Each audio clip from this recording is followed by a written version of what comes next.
శ్రీ రంగనాథ స్వామి దేవాలయం మహిమ మాటల్లో చెప్పలేనిది.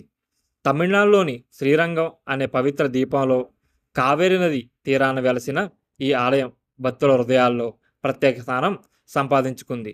ఈ దేవాలయం శ్రీ రంగనాథ స్వామికి అంకితం చేయబడింది.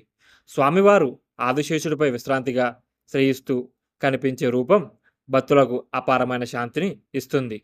ఈ ఆలయం ప్రపంచంలోనే అతిపెద్ద హిందూ దేవాలయ సముదాయాల్లో ఒకటి. 7 ప్రాకారాలతో 21 గోపురాలతో నిర్మించబడిన ఈ ఆలయం దివ్యమైన వైభవాన్ని చూపిస్తుంది. ముఖ్యంగా రాజగోపురం 236 అడుగుల ఎత్తులో దక్షిణ భారతదేశంలో అత్యంత ఎత్తైన గోపురాల్లో ఒకటిగా ప్రసిద్ధి చెందింది.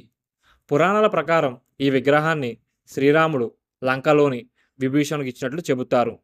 ఆ విగ్రహం శ్రీరంగంలో స్థిరపడిందని విశ్వాసం. అందుకే ఈ స్థలాన్ని భూలోక వైకుంఠం అని కూడా పిలుస్తారు. ప్రతి సంవత్సరం జరిగే వైకుంఠ ఏకాదశి ఉత్సవం లక్షలాది మంది భక్తులను ఆకర్షిస్తుంది. ఈ రోజున స్వామివారి దర్శనం పొందడం ఎంతో పుణ్యప్రదానంగా భావిస్తారు. శ్రీరంగం అనేది కేవలం ఒక ఆలయం కాదు, ఇది భక్తి శాంతి కలిపిన పవిత్ర ప్రదేశం. ఒక్కసారి అయినా ఈ క్షేత్రాన్ని దర్శిస్తే మనసుకు లభించే ఆనందం జీవితాంతం గుర్తుండిపోతుంది.